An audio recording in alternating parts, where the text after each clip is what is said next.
بسم اللہ الرحمن الرحیم۔ سبق نمبر 4 کے مصنف کا تعارف پڑھنے کے بعد اب ہم سبق نمبر 4 کا خلاصہ پڑھیں گے۔ مجھے میرے دوستوں سے بچاؤ۔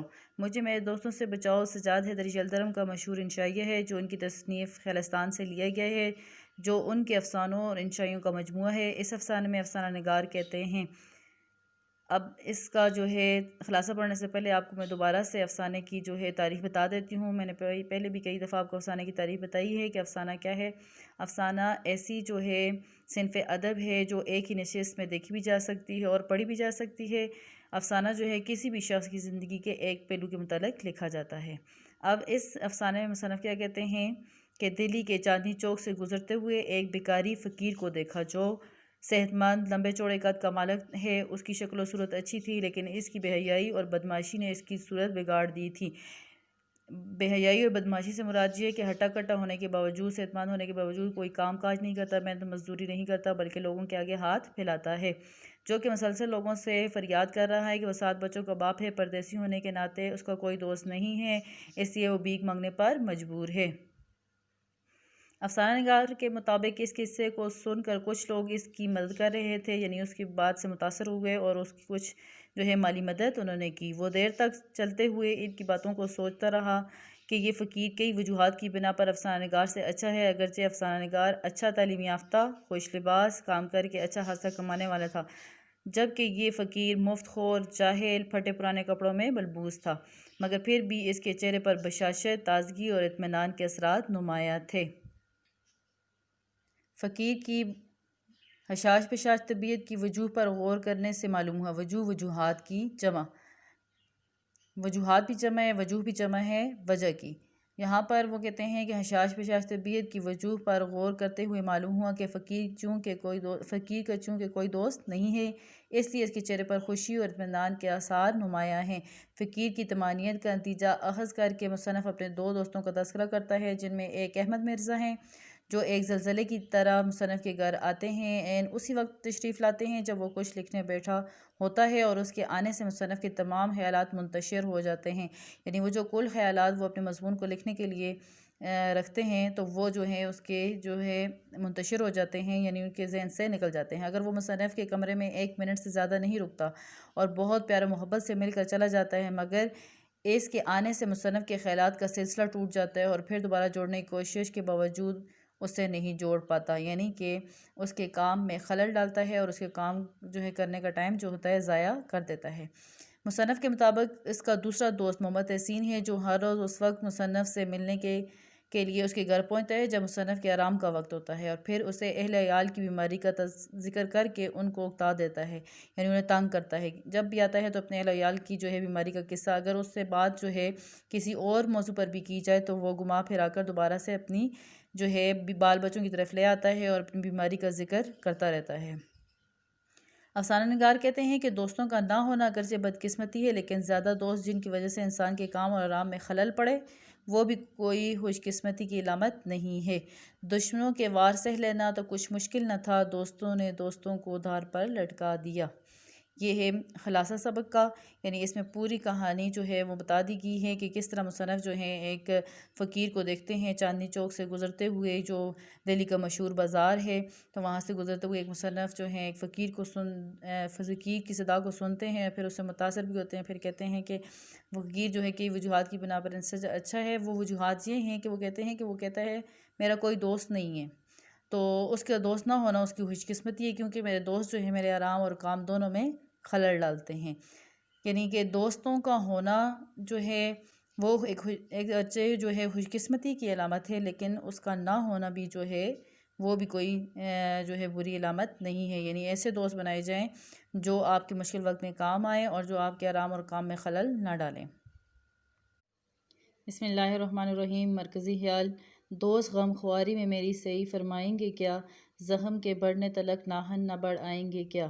سجاد حیدری جلدرم اپنے اس مضمون میں اپنے دوستوں کی شکایات بیان کرتے ہیں اور ہمیں سبق دیتے ہیں کہ وہ لوگ جو دوست ہونے کے باوجود دوسرے دوستوں کو تکلیف پہنچاتے ہیں، دوسرے لوگوں کی ضرورت، آرام اور خوشی کا خیال نہیں رکھتے، وہ اچھے دوست نہیں کہلاتے۔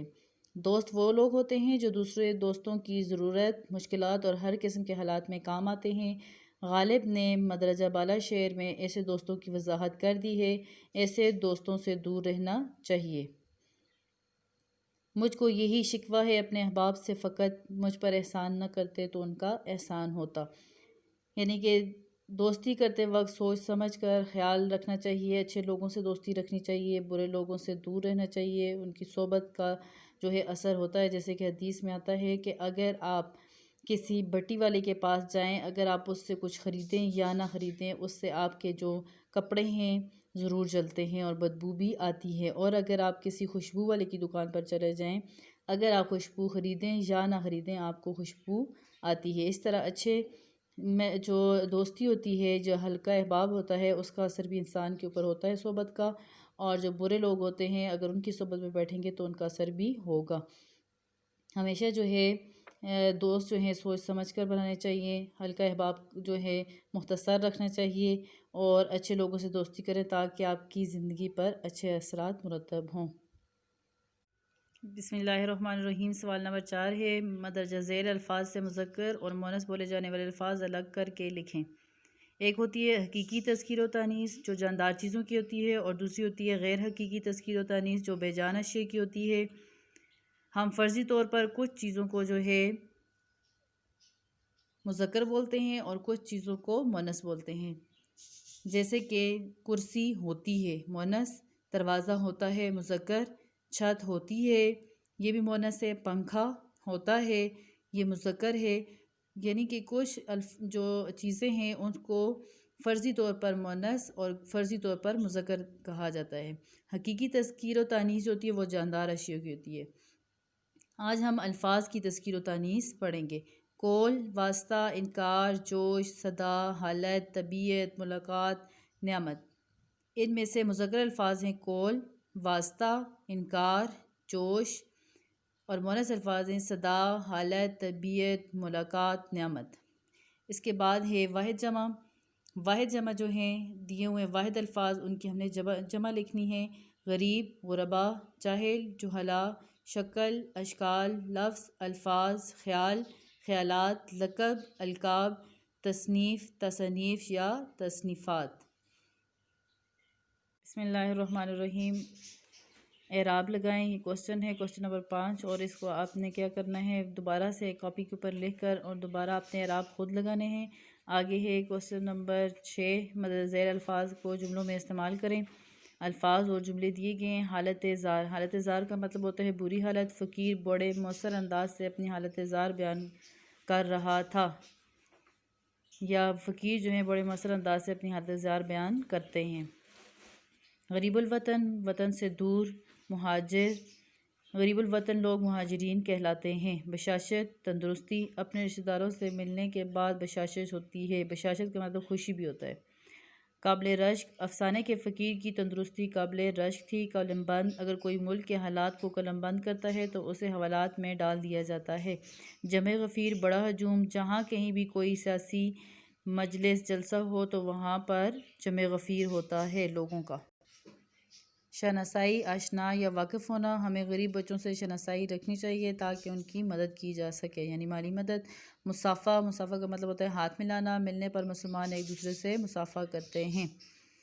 آگے غلط فقرات کو درست کر کے لکھیں۔ تو یہاں پر انہوں نے جو ہے غلط جملے دی ہوئے ہیں، آپ نے اس کو درست کر کے دوبارہ سے اپنی کاپی میں بھی لکھنا ہے۔ یہ سنگ مرمر کا پتھر ہے۔ سنگ کا مطلب بھی پتھر ہوتا ہے، آگے دوبارہ پتھر دیا ہوا ہے تو اس کی جگہ ہم صحیح جملہ یہ لکھیں گے، یہ سنگ مرمر ہے۔ ابن بطوطہ ایک سیاح ہے۔ ان سیاح جو لکھا ہے وہ جو ہے کالا رنگ کو کہتے ہیں سیاہ، اور ابن بطوطہ ایک سیاح ہے کے ساتھ، تو سیاح کا مطلب ہوتا ہے سیر و تفریح کرنے والا۔ مالی نے گل نرگس کا پھول توڑا، تو گل نرگس کا پھول، گل کا مطلب بھی پھول ہوتا ہے، تو آپ نے کیا کرنا ہے، مالی نے گل نرگس توڑا۔ اکبر نے پانی پی لی ہے، تو اس کی جگہ صحیح جملہ ہے اکبر نے پانی پی لیا ہے۔ تو آپ نے یہ جتنے بھی میں نے سوالات کروائے ہیں ان کو جو ہے کاپی پر لکھنا بھی ہے اور یاد بھی کرنا ہے۔